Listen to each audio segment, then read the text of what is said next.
Du nouveau pour Julian Assange, cela fait bientôt 3 ans que le fondateur de Wikileaks n'a pas mis le nez dehors de peur d'être extradé aux États-Unis. Il est toujours retranché dans l'ambassade équatorienne à Londres et il va bientôt recevoir de la visite, celle d'un juge suédois, Florent Rodeau.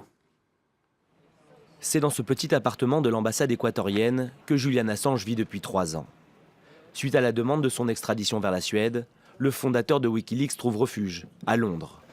Accusé de viol et d'agression sexuelle par 2 Suédoises, il a toujours clamé son innocence. Le procureur en charge de l'affaire souhaite désormais interroger l'Australien et prélever de nouveaux échantillons d'ADN.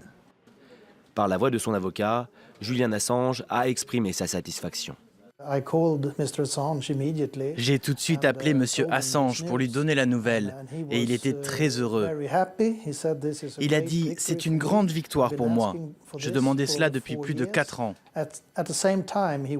En même temps, il est agacé que le parquet ait pris autant de temps à comprendre que c'est la bonne décision.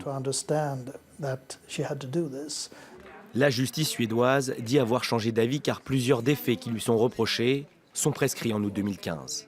D'où la nécessité d'agir vite. Les autorités équatoriennes, qui accordent l'asile à Julian Assange depuis juin 2012, n'ont pas tardé à réagir à la nouvelle. Si l'offre de l'Équateur de prendre la déclaration il y a 1000 jours avait été acceptée, beaucoup d'argent et d'ennuis auraient été épargnés. Stockholm réclame l'arrestation d'Assange depuis août 2010. Pour sa défense, il dit être la victime d'un complot orchestré par Washington suite à la divulgation de milliers de documents confidentiels américains en 2010. Le fondateur de Wikileaks a toujours déclaré n'avoir aucune intention de revenir en Suède par peur d'être extradé vers les États-Unis.